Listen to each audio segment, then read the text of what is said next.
Welcome to Barnyard Language, honest talk about running farms and raising families. We are Katie and Arlene, an Iowa sheep farmer and an Ontario dairy farmer, with 6 kids, 2 husbands, and a whole lot of chaos between us. While this is a podcast for farm families, sometimes our content isn't for the whole family. So kick off your boots, reheat your coffee, and join us for some Barnyard Language. Hello, everybody. Welcome back to another episode of Barnyard Language. Now, you might be thinking, this does not sound like Katie or Arlene, and you would be correct. This is actually Krista, their editor for the Barnyard Language podcast and owner of the Rural Podcast Network. So I'm here to do the update for today and the introduction for the podcast. We are doing a fan favorite rerun for today's episode, and we are bringing a throwback from last year with Shawn Short, who is the owner and founder of Blooming Health Farms. If you guys don't remember, you guys are going to learn about it very soon, but Blooming Health Farms is not your average farm. They are a nonprofit outside of Denver, Colorado that grows food and futures. They help at-risk youth find purpose, resilience, and confidence through hands-on agriculture. And their students don't just plant seeds, they plant second chances. And they're doing it through sprouting high-nutrition feed that makes hen lay eggs so rich, you'll swear they're showing off. Now, they don't just raise chickens. You can become a chicken pimp. Yep, that is a real thing. They have reframed pimp to symbolize their innovative approach to farming. Chicken pimpin' means being innovative, driving change, and having more fun. Their goal is to waste less, feed better, and grow more. And that applies to both chickens, eggs, and the kids they serve. You're going to hear more about Shawn and his story about growing Blooming Health Farms and the story that started it all. Additionally, you can check out Shawn's new website, thinkingoutsidethesoil.com. This is where he has everything about Blooming Health Farms. Right now, he currently has a free training on sprouting. So if you have chickens and you want to learn how to sprout a tray of sprouts and how that can change your chickens and their eggs, you can actually catch the free training on his website right now. He also just relaunched the book that started it all, Thinking Outside the Soil by Shawn Short. So there are 3 pillars that every farmer needs to fast-track results, cut costs, and thrive for a greener future, and Shawn covers all of those in this book. So you can find that also at thinkingoutsidethesoil.com.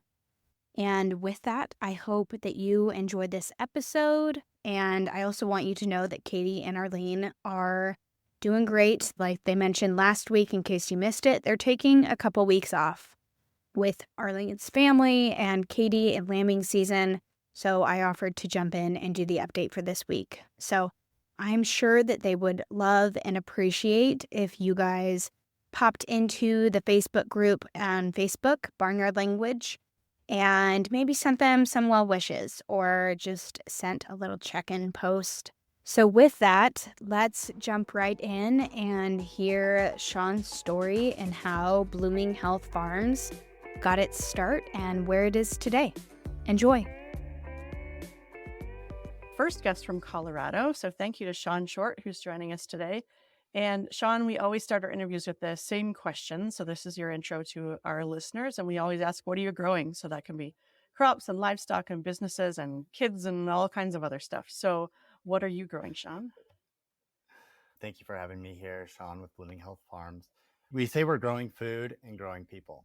So we're actually an egg-laying chicken farm, and we raise laying hens with organic eggs, and we do some microgreens as well. We like to call ourselves an aquaponic chicken farm, which is kind of a fancy way of saying that we use fish to grow our plants and then use some of our system to grow part of our chicken feed, and then we use it to also clean up some of our wastewater as well. Most of what we do is serve our local community, direct sales, and some local small coffee shops, small caterers right now with our eggs. I never really expected fish and plants and chickens to all come into my world, but we're loving the things that come out of it. And it really just shows how farming should be synergistic and combined and stuff like that. It's fun. That's a really interesting combination. So, can you give us some context in terms of how many chickens we're talking about so we have kind of an idea of scale? I know we always talk about chicken math being a floating number and hard to nail down, but just kind of an approximate.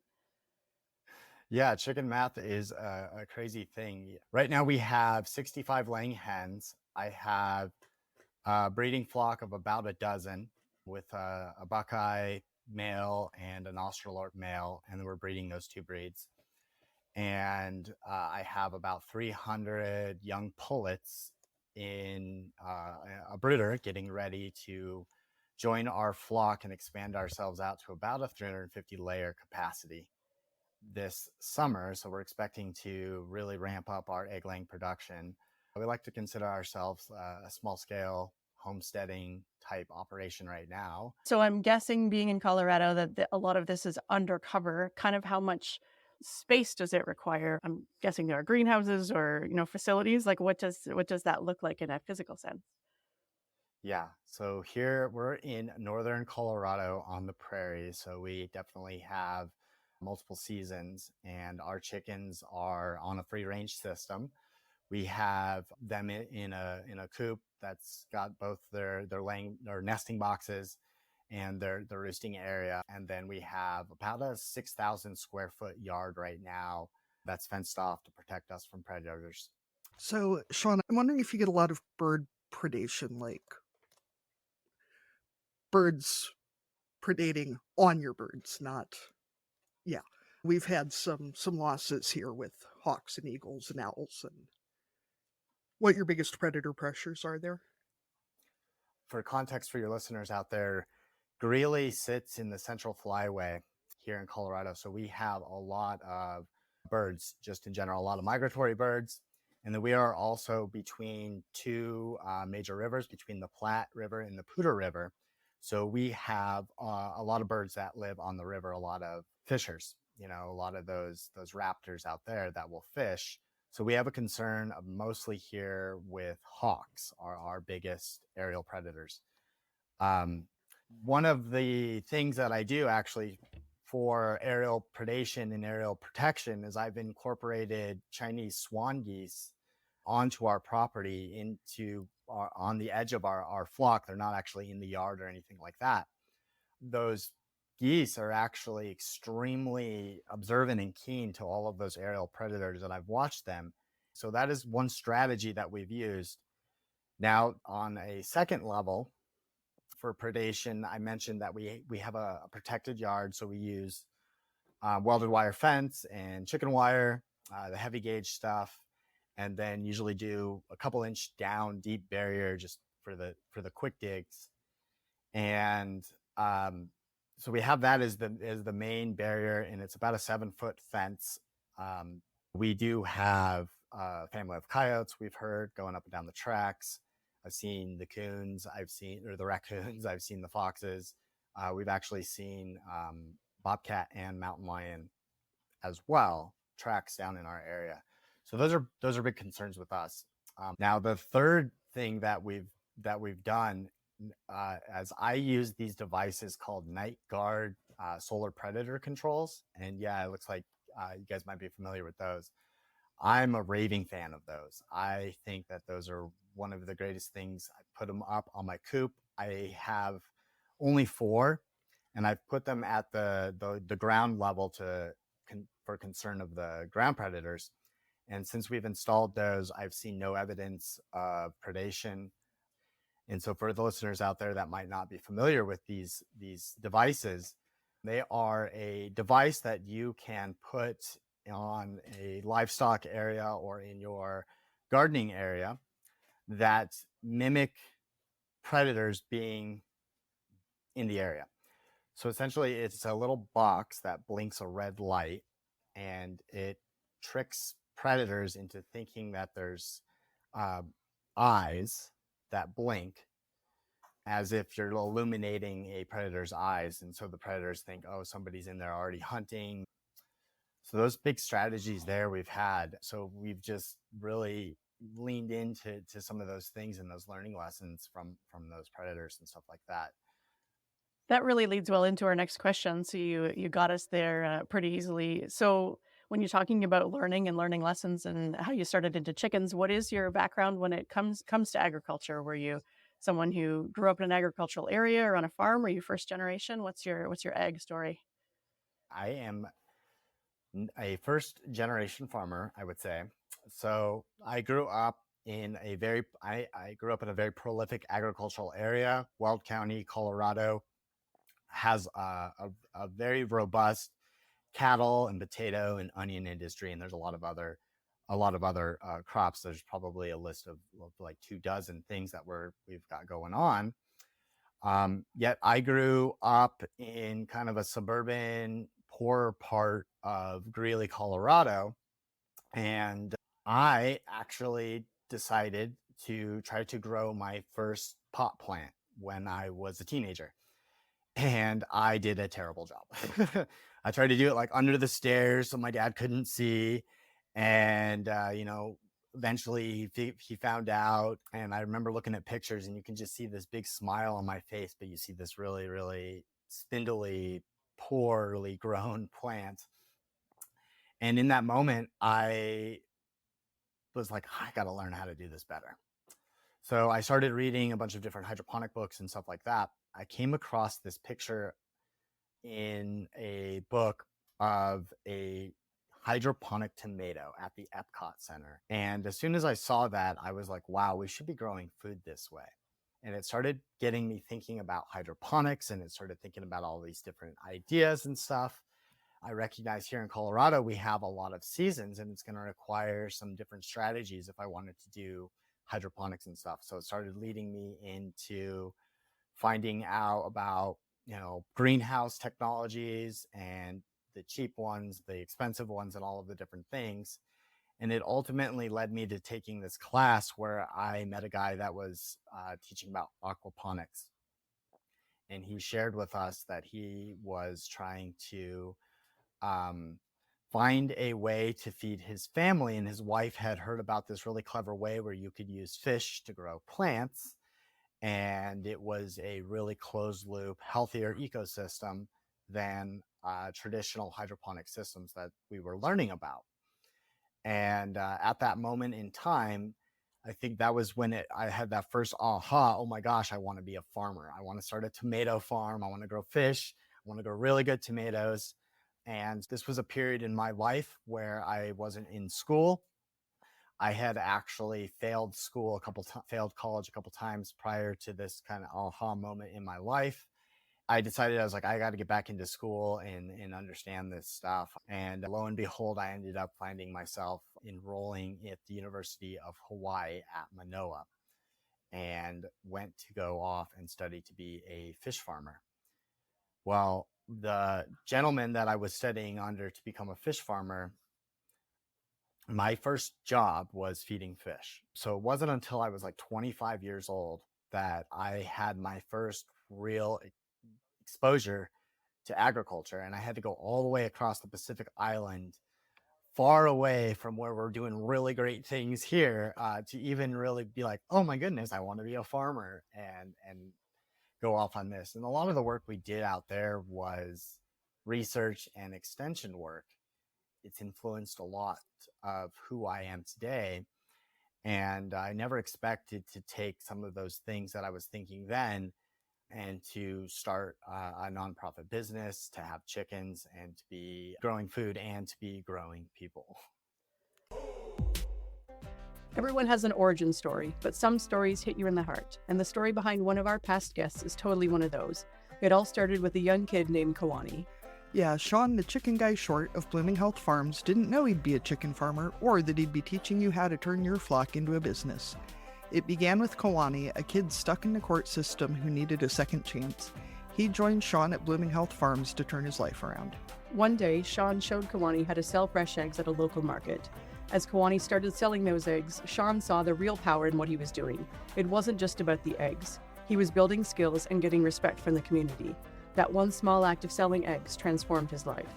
And that's how Blooming Health Farms was born. Sean saw that selling eggs could be more than food. It could be a way to help others learn business skills and build their own futures. And now, through their online community called Pimp Your Flock, Blooming Health Farms is taking this mission even further. Pimp Your Flock is a community for people who want to turn their passion for chickens into profits. You'll learn how to turn your flock into a real income source. And when you join, you're supporting Blooming Health Farms so they can help more kids like Kawani build a better future. So if you're looking for a way to turn your flock into a business and be part of something bigger, join Pimp Your Flock at pimpyourflock.com. Not only will you learn the skills to make your egg business grow, but you'll also be part of a community that's changing lives. Head over to pimpyourflock.com today and let's make an impact together, one egg at a time. I think as someone who also failed out of college a number of times, it's fascinating to me what happens when folks like that find the thing.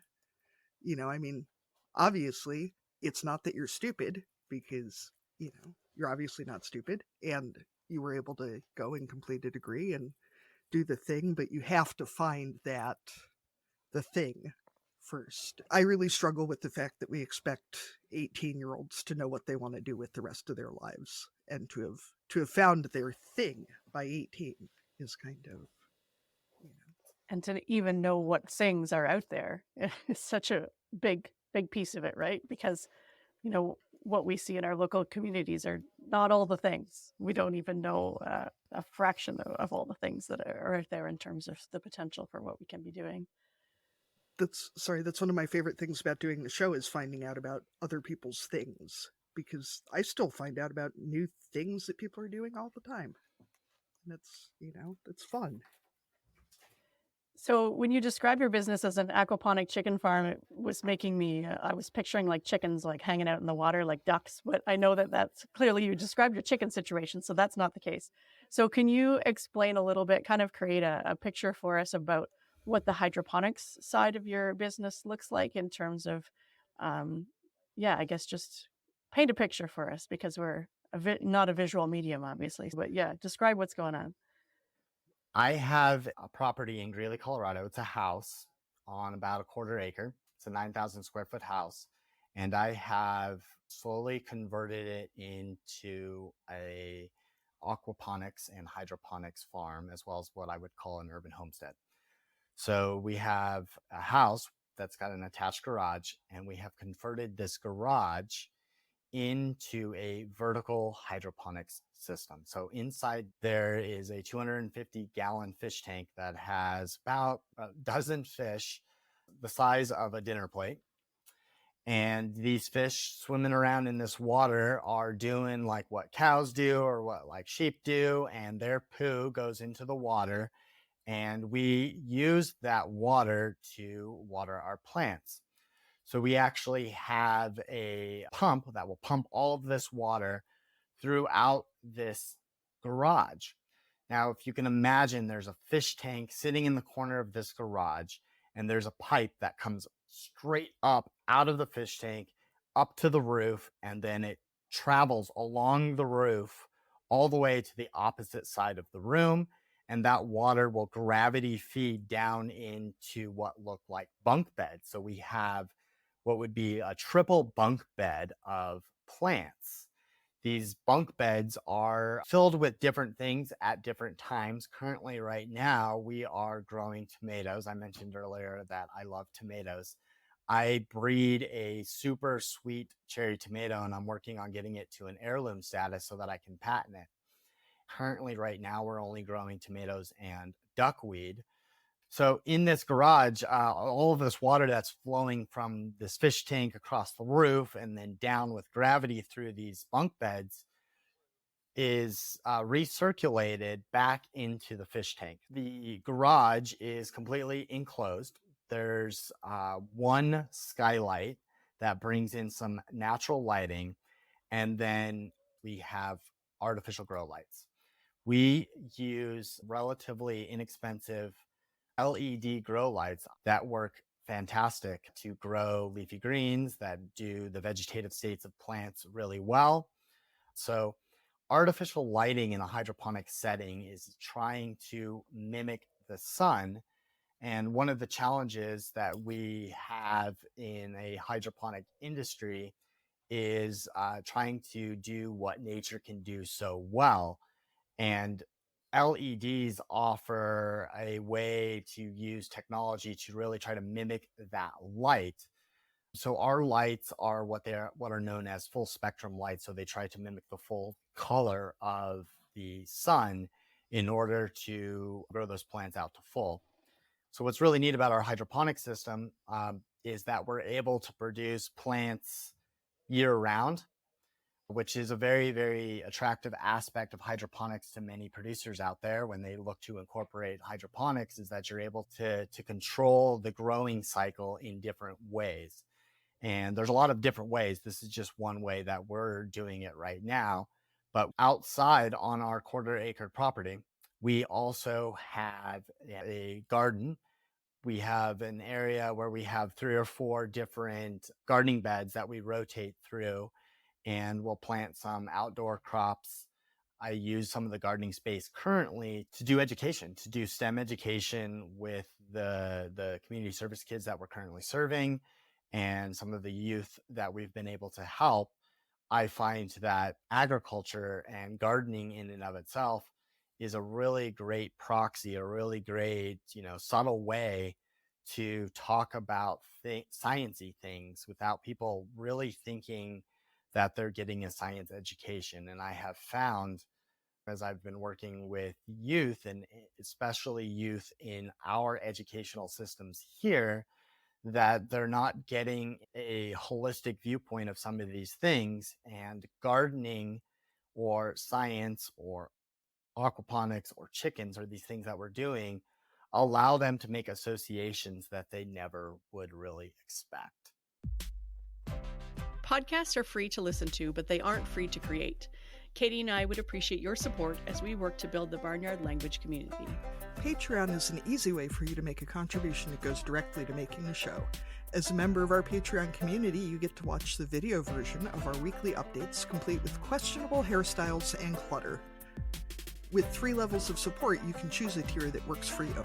Keep the podcast going by becoming a patron today at patreon.com/barnyardlanguage.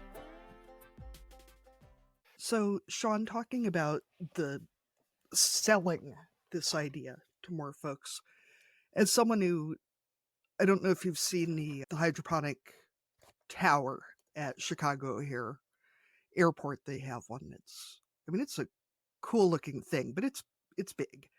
I have an arrow garden in my kitchen right now. It's got, like the 6 little pods. I'm growing snacks for my guinea pigs because I'm that person.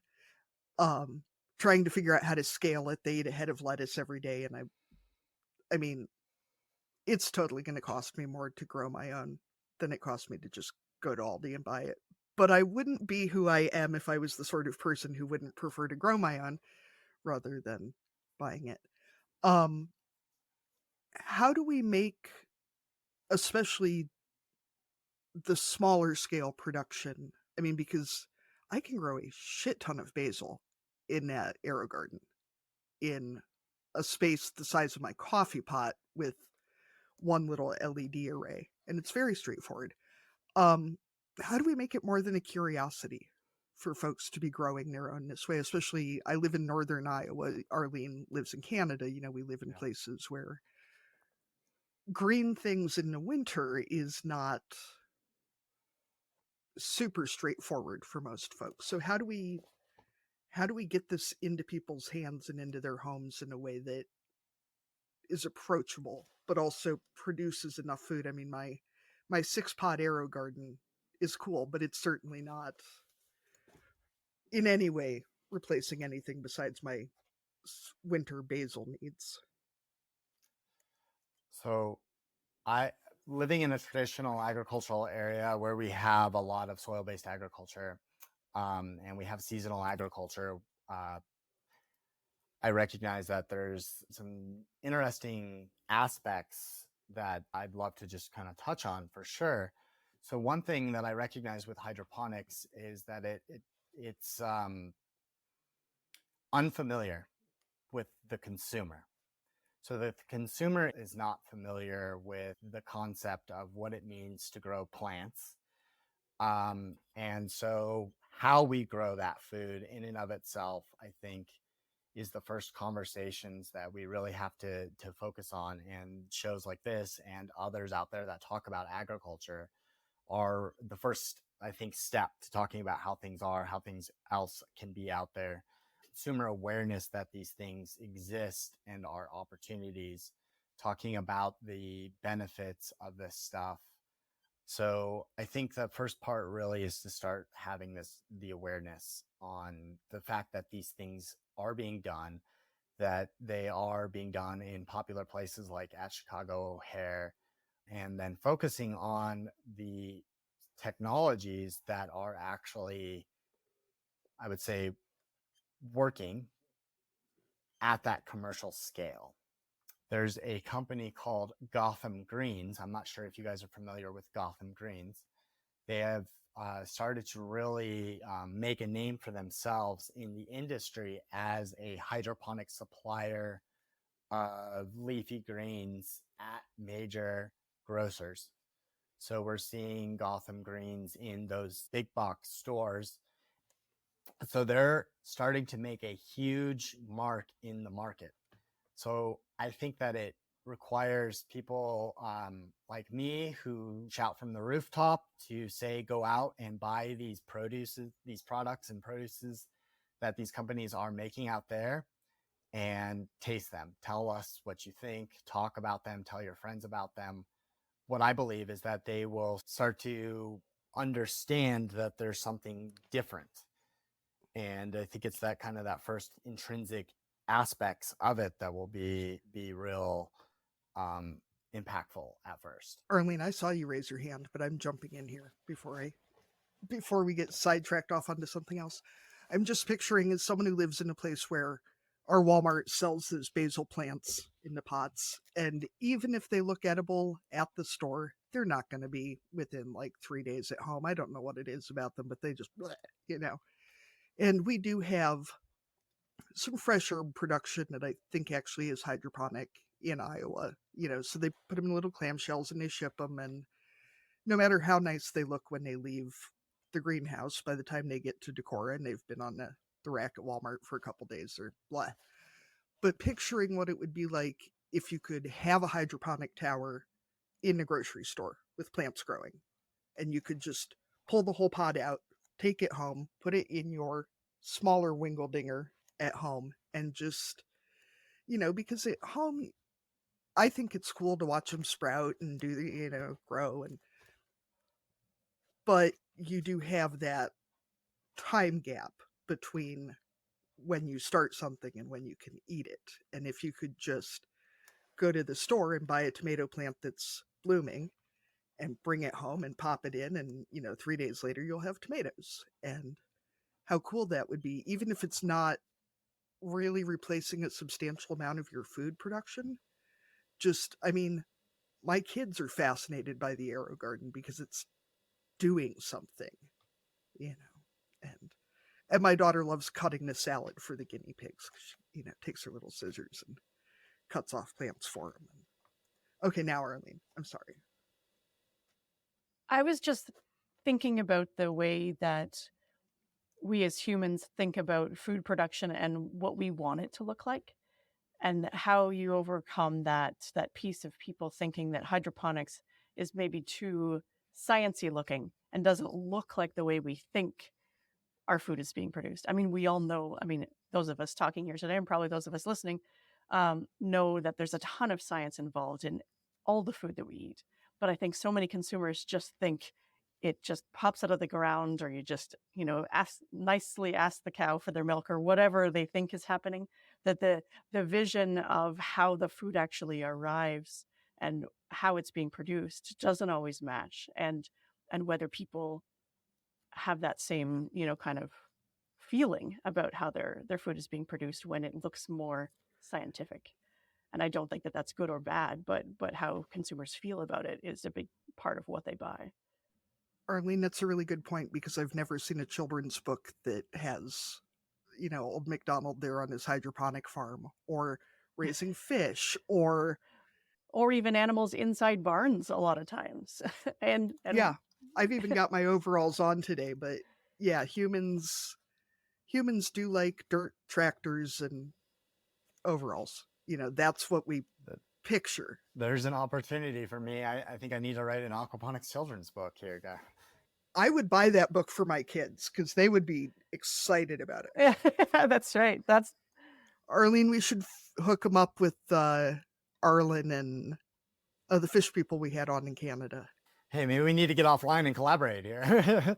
uh, yeah, I would buy that book for sure. Just saying.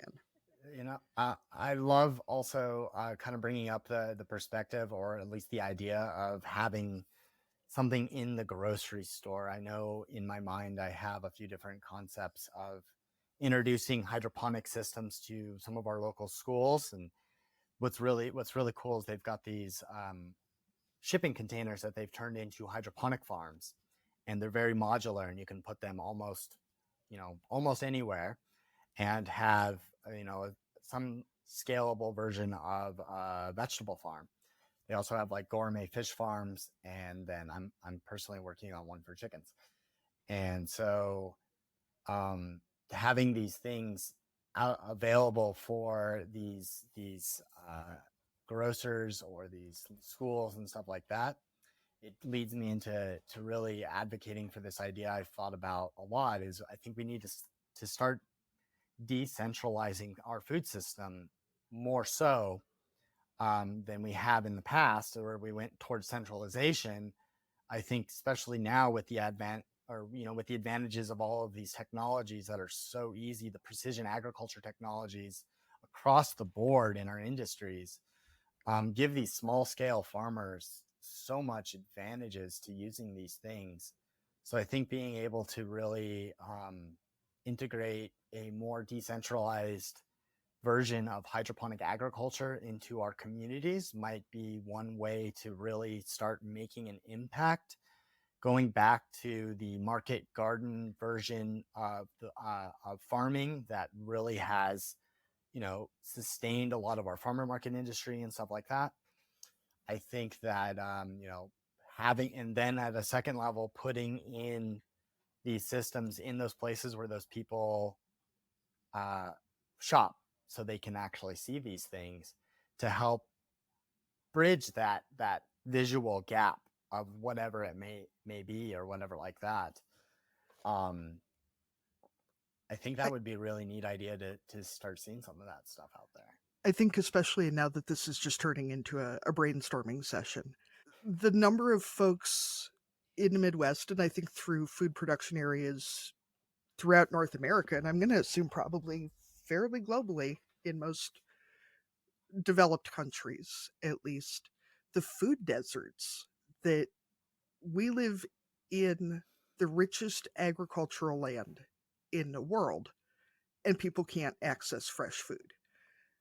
And absolutely being able to have, a whole system with fish and the whole thing is ideal. But if people can even grow, with fish fertilizer rather than actual fish, or if you can, greenhouses take a fair amount of space and you have to be relatively able bodied to grow something in the ground, where, my arrow garden, you have to be able to put water in it.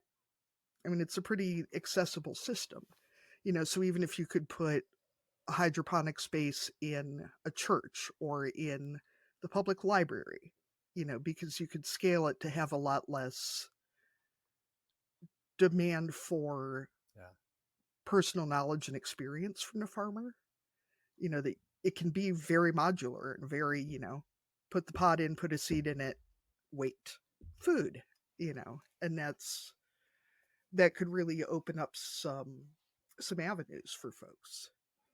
And if anybody needs me after this, I'll be on the Arrow Garden website looking for things to donate to our library. So I think that's a really interesting idea for that stuff. Hydroponics in other countries is fairly robust. In Europe, they have a lot more prolific hydroponic industry. They're growing a significant amount of their produce in like the Netherlands, in Denmark, in parts of Spain, Italy, under glass in hydroponic systems and stuff like that. So there's a model out there for consumer awareness, for consumer acceptance, and for implementation into that to bring this into these conversations that we're having here in Greeley. So according to the data, Weld County, Colorado is the 8th most productive agricultural county in the United States. But we have 1 in 5 people here do not have enough nutritious food to eat. So we live in a food desert. A significant amount of the population, a lot of the population that I've been serving with our nonprofit, lives in this food desert, and the closest fresh food that they can get is the banana on the counter at Dollar General, or the apple that's browning on the counter at 7-Eleven, and they're not able to use their food stamps to buy those things at these places. So they're going to make different choices because they have to. And I find that very disheartening, honestly, for us. Sean, if I can touch on one more thing about the hydroponics, and then if we can take like a hard right into food justice maybe and talk about your other work there. I hope it didn't sound like I was saying at all that, any knucklehead can grow stuff in water.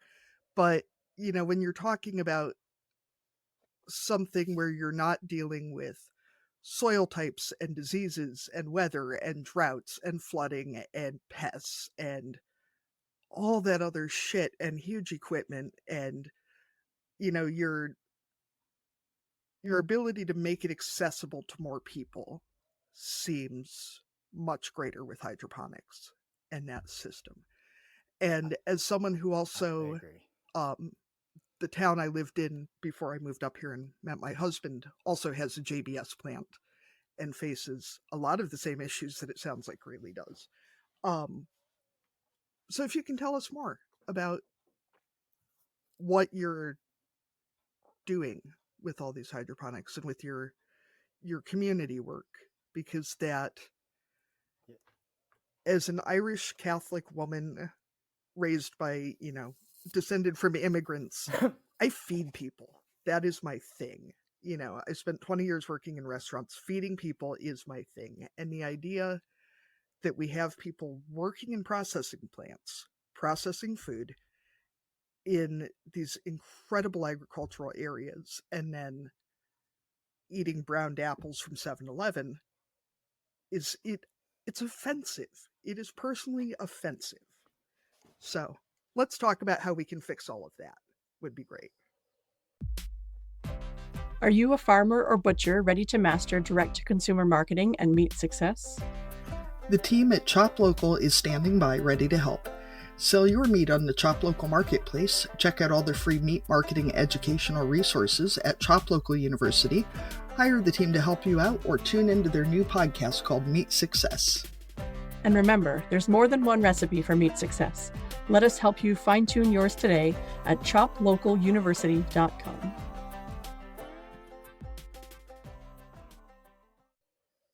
So as I've been talking about hydroponics and stuff, and I've touched on a lot of these different things, I've seen all of this potential, if you will. And when I see this stuff, and when I've started to resonate in a lot of these thoughts, some of the first things that I asked myself is, how can I get any knucklehead to grow something with hydroponics?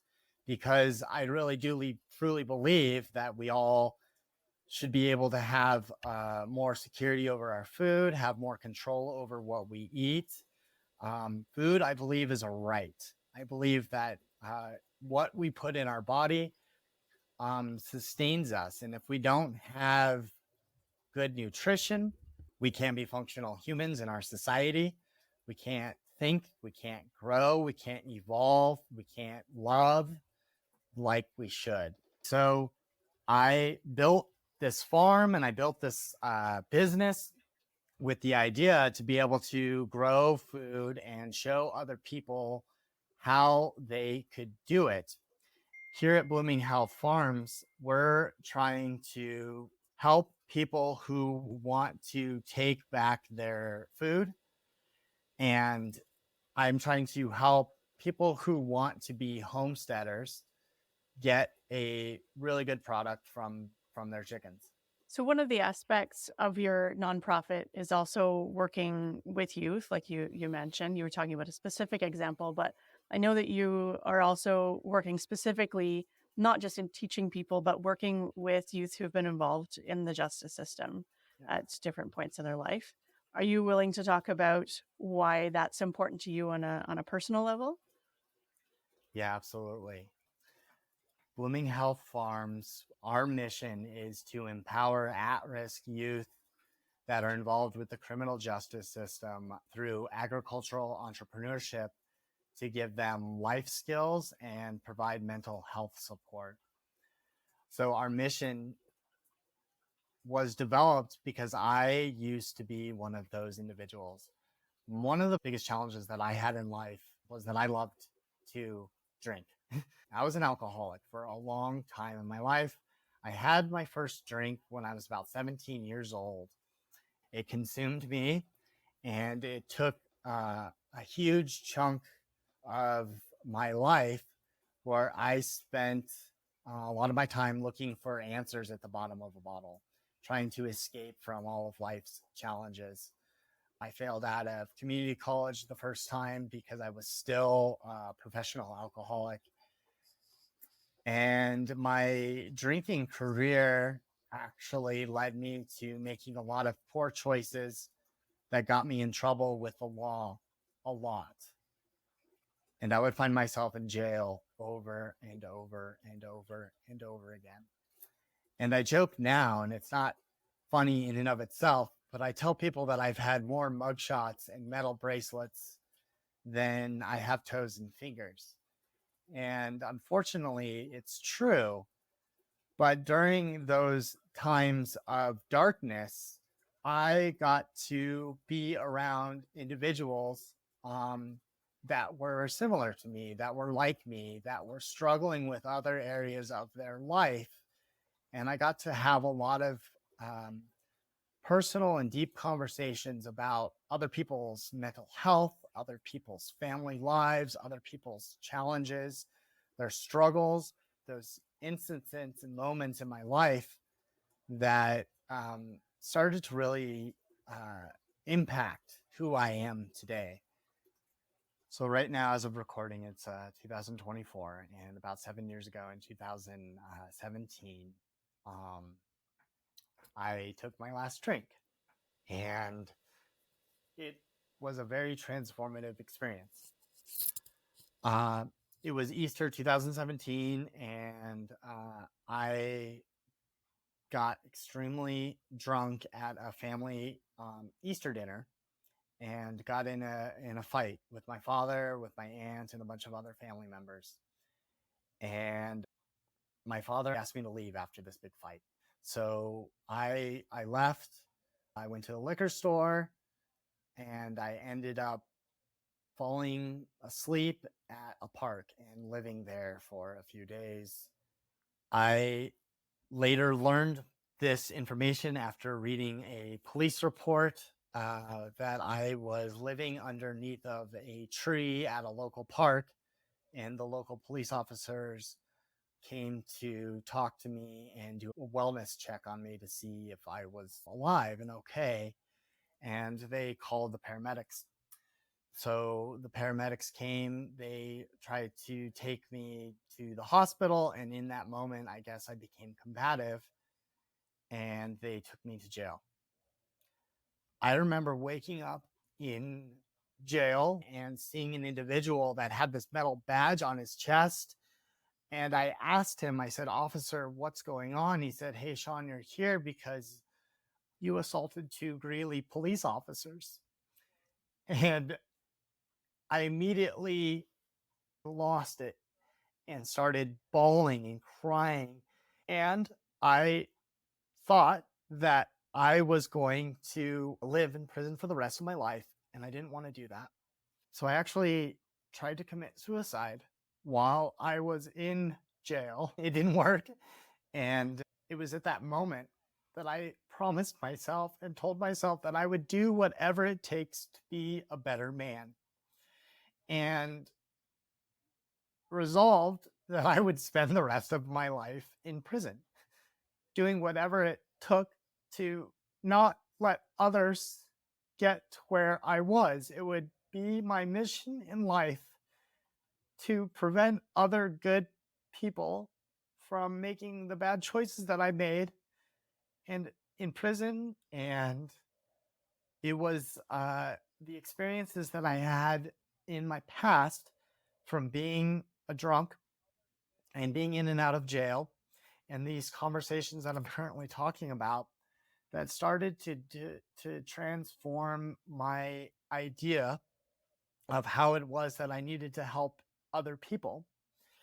And when I was listening to these individual stories, I started to hear that they had hopes and dreams about being really great people.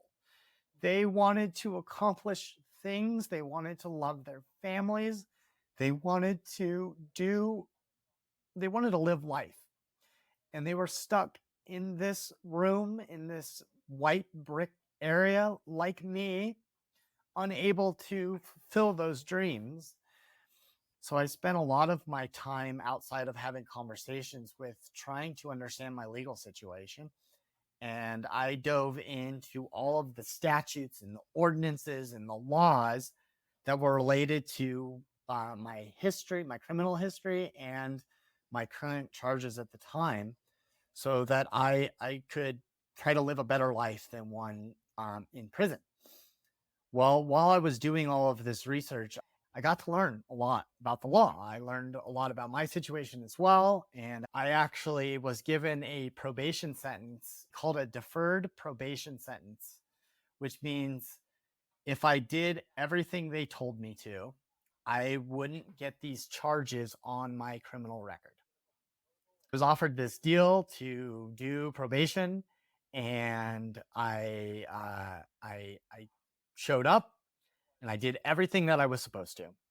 And one of the things that I was struggling with at the time during my drinking career was creating stability in my life, and being a mooch and a couch surfer and a vagabond with a lot of the individuals in my life. And so I saw these patterns, and I knew that if I was going to break these patterns, I had to do the exact opposite. I went and lived in a sober living house. I went and took a menial job as a food runner. I started volunteering at the food bank so that I didn't have a lot of idle time. And then I'd find myself at AA meetings 2-3 times a day early on. And it kept me busy. It kept me in this place of personal growth. And while I was going through this transformation in myself, I met an individual who is a local clinical counselor. And he told me, he's like, I've got this really neat idea.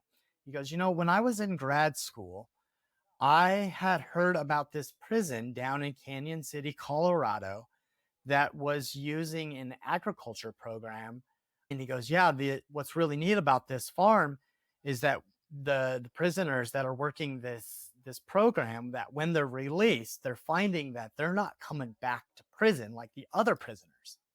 And I immediately got goosebumps and was like, whoa, what? You mean to tell me that people aren't going back to prison because they're farming?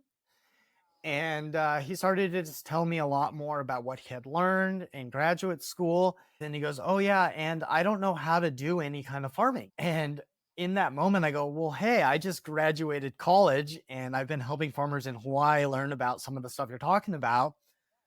I'd love to get together and talk more about what you're doing. So me, him, his wife got together, had dinner, and within a week of that dinner, we formed Blooming Health Farms. and developed this mission to use agriculture as a way to develop and teach the life skills for individuals and provide them the mental health support.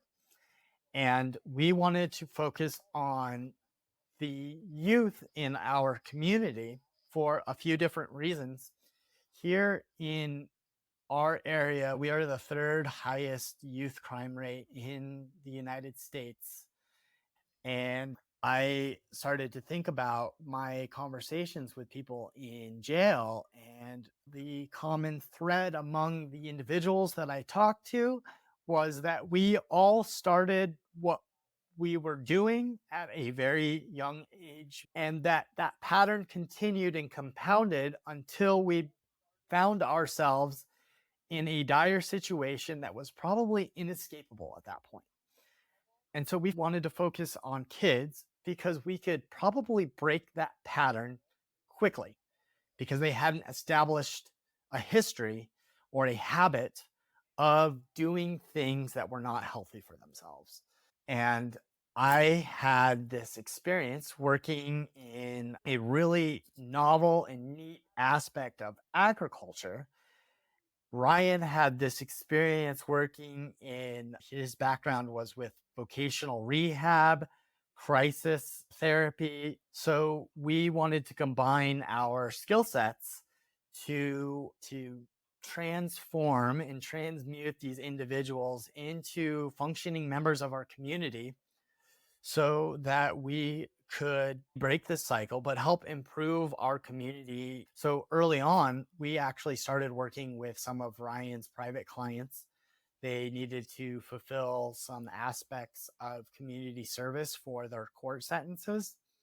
And we started to early on see that just through doing the work in and of itself, that we were transferring and teaching these kids these life skills and intimately providing them the mentorship and the mental health support while we were working around them and working with them. So these youth are helping do some of the gopher work and the grunt work necessary to do some of the business stuff. And then I'm subtly asking them and giving them a little bit more levels of responsibility and accountabilities. And as I watch these individuals make commitments or do the work, I'll say, okay, hey, you want to come help me collect some eggs? And then I'll get to start talking about that. Hey, come on into the coop. Let me show you what a roost looks like.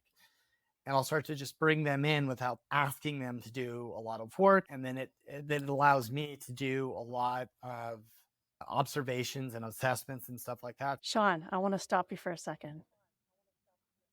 First, before we go any further, I just want, there was a lot there, and I want to thank you so much for being vulnerable and for being willing to talk about all of that, because it's not easy to talk about the places where life was really hard and where I know that you made decisions that you're not proud of, and that, I know that they've contributed to who you are today, but I'm sure that if you could take a lot of that back, that you would. So I really appreciate you sharing that story with us. And it's not that it's a story. I mean, it's your life. So I really appreciate you being willing to have that conversation with us. So thank you. I wouldn't take any of it back because I wouldn't be who I am.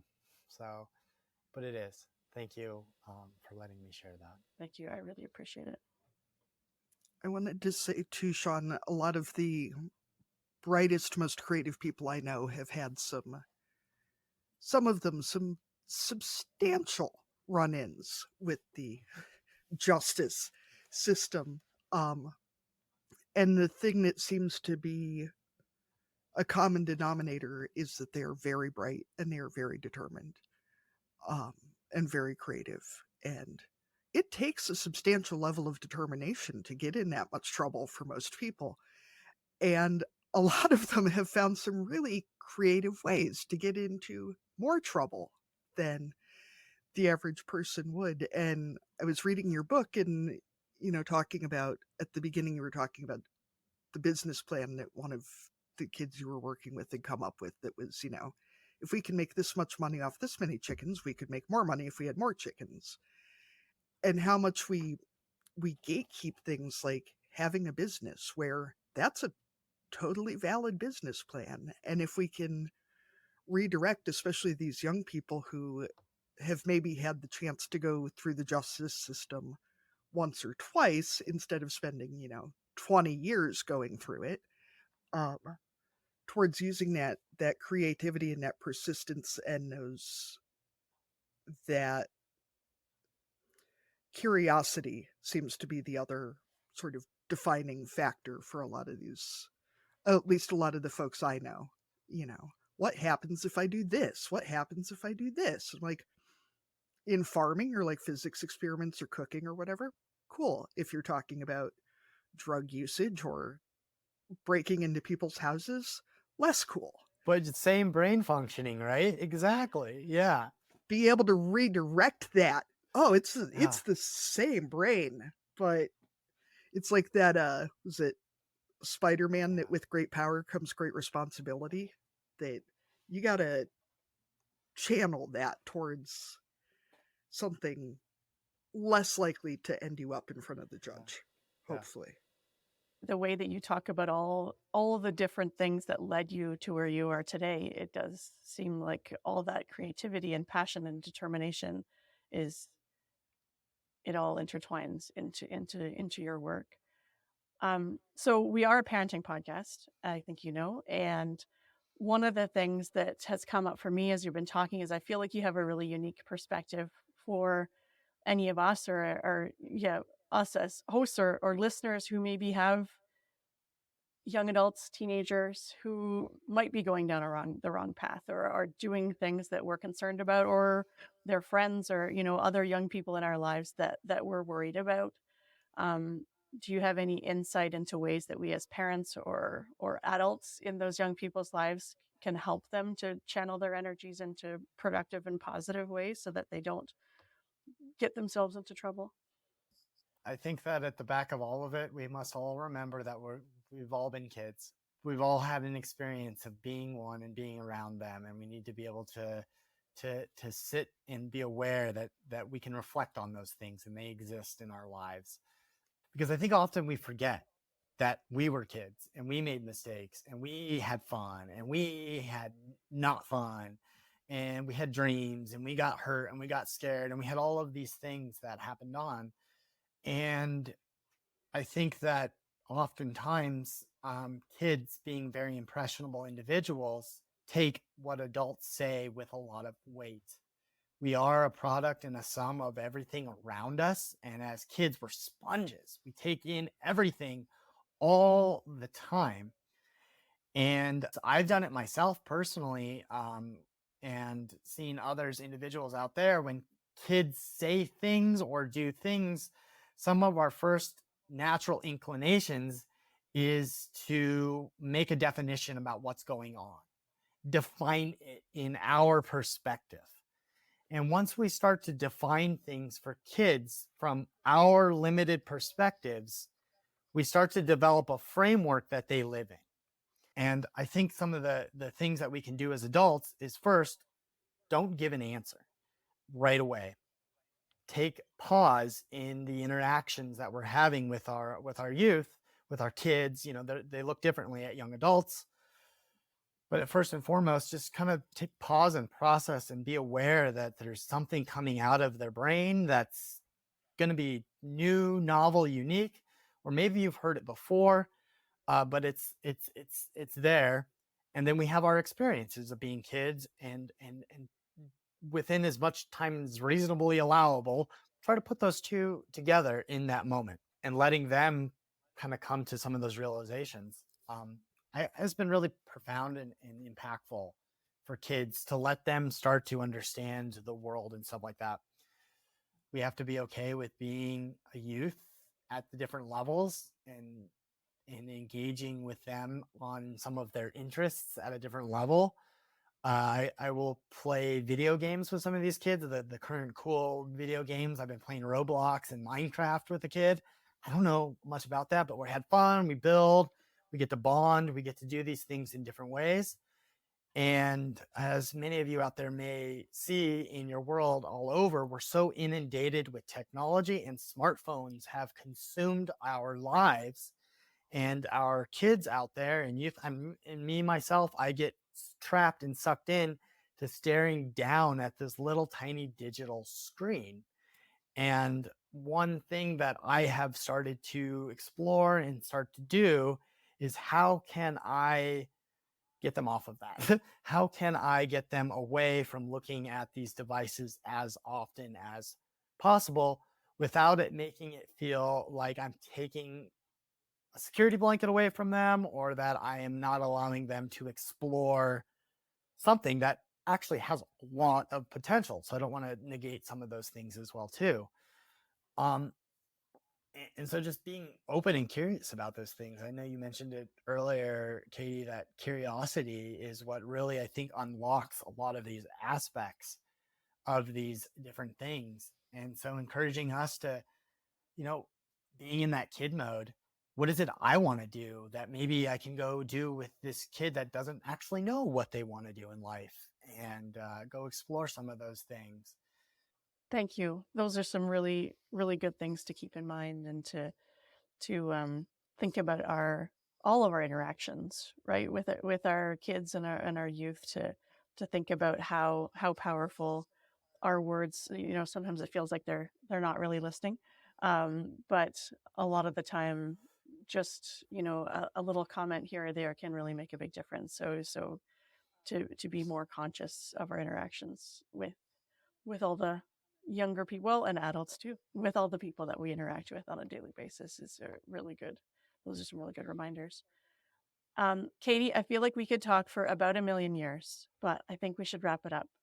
I feel like Sean might have to come back again someday, but I don't want this episode to be about 6 hours long. So do you want to go into our last question? And I think I might, for the first time, even cut out our cussing and discussing segment, just so we can have this whole conversation be the entire episode, because I just love where we went today.